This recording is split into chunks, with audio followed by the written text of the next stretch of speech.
Good morning, everybody. Sorry I'm late with the September critical thinking. It's like September 16th. It's right before Rosh Hashanah. Shana Tov. Happy New Year tonight. Anybody that observes this. Anyway, it looks like very fun things. It's actually, I'll say, amusing but creepy. One good thing, well, like we've been saying all along, those pesky numbers keep getting in the way. Sweden now seems to have been acknowledged by the WHO as been as the excuse me. I'm putting this on to be safe, okay? Everyone be safe. So I just got out of the shower, but the what's funny is Sweden now has been acknowledged by the WHO as have done the right thing, quote unquote, and handled this thing properly. Now Sweden hands out Nobel Prizes, so Sweden should award itself a Nobel Prize now and receive an apology from the world for demonizing them. The most liberal left country, tolerant, scientifically advanced, and honest, quite frankly, about everything. When other leftists, mainly leftists, oddly, and I'm an independent moderate. I'm not. Let's say a libertarian. I'm like a libertarian. I'm not on either side. So, what's funny is that's one thing.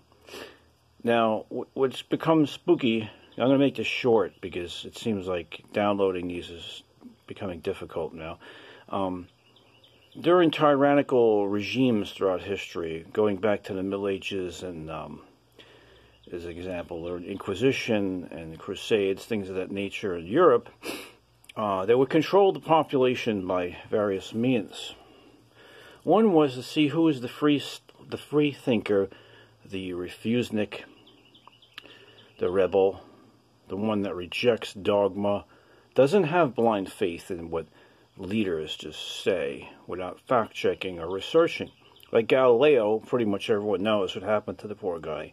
The Jews in Spain, Portugal, France. Well, the Inquisition started in France, just so people know. So anybody that would think differently or be rebellious would be marked or, recognized and disappear by various means like burning and, well, you catch my drift, sadly.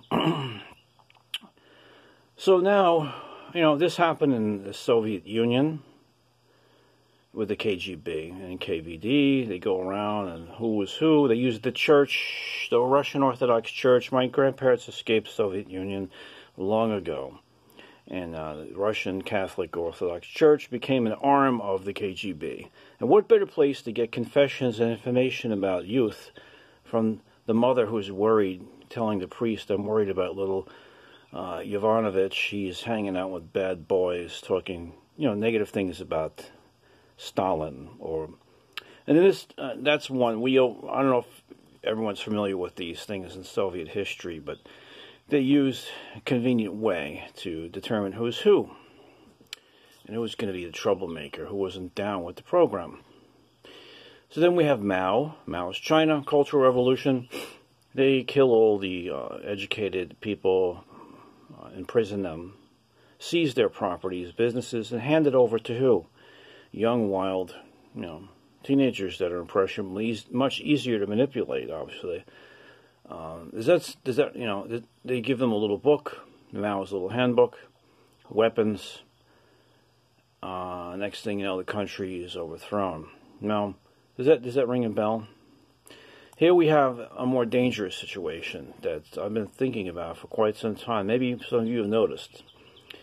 The iPhones, computers, Facebooks, Twitters, all these things, texting, it's all being recorded, folks, by supercomputers. When I worked at a national lab, MIT had, this is like years ago, had methods to track billions and trillions of bits of information and sort through it. So what they're doing is they're seeing each personal fingerprint, let's say, a fingerprint of your personality, let's say. Let's say you vote a certain way, you comment for or against certain parties, you're against masks, you're wearing the masks. They know who you are. They know what you think. And you're going to be classified. And if you have not, if we all are, I'm sure I am. I'll be the first one to disappear, put in a re-education camp through labor. Well, I don't know if they'll do that. Yeah, they're doing it in China. They have a facial recognition and a points card that if you're not a good citizen, and you're a suspect, and you're hanging out with the wrong people with Hong Kong and things of that nature, you pay higher taxes, and at one point you get put into one of these camps for 20 years and probably disappear. That's why they don't want Christians and Muslims there, because they tend to, convert others. They get active in politics, where they like the Jews in China because they just think they're just make money, and plus the Jews don't convert people or get too much in politics. The Orthodox, anyway. So, China has most of the religions squashed. All the Muslim Uyghurs locked down. Millions of them. And nobody seems to care. Everyone's trading with them like they're nice. I won't go into the China thing. We had enough of that already. So, basically, we have a situation now where everyone's on Facebook. These putting information on there about friends, family, birthdays, dogs' names, what ice cream you like, how you vote, what you think, if you have guns, if you're pro-gun, anti-gun. At first, it was probably used for merchandising and marketing to sell things, which, I don't have a problem with that. Now it's being used, it seems, for more nefarious reasons. Where did Homeland Security go? After 9/11, we spent billions, trillions over 20 years of our tax money, and NSA and CIA and all these secret agent man things that are supposed to know everything. Why are they allowing these riots to continue? Why didn't they shut the cell phones off in these riots? They could easily turn the cell phone tower off. We put them up. There's a generator, there's a power supply. You turn it off, the phone tower is off. Maybe leave like 911 on for emergencies. They continued. It's like they wanted it to happen. Why? Because they're going to see who's who. It's like a giant fishing expedition. Let's see who's who, who's what, who thinks a certain way, who's a BLM, who's a right-wing white power, who's a moderate, who's a sheeple that just listens and doesn't question,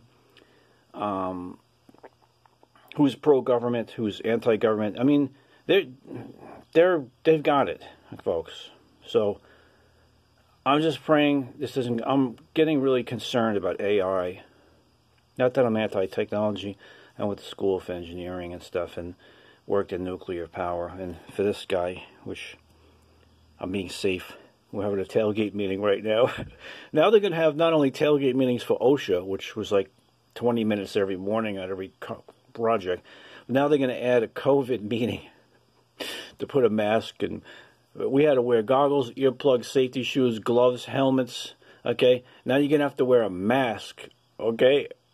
You won't be able to do anything anymore on a construction site or an industrial power plant or whatever it is. It'll be like you'll be walking around a moon suit with a bubble around you. And then you'll trip down the stairs and get hurt from all the safety equipment. And, you notice the masks are supposed to be disposed of as infectious hospital waste. I see them blowing everywhere. Little kids could pick them up. So if it's so dangerous, why is the masks not being disposed of properly? Why are they being reused? You don't reuse infectious masks. So anyway, I won't go into that. All right, so let's think about it. Comment, curse me out, whatever you want to do. If you do it to the president, do it to me. Okay, bye.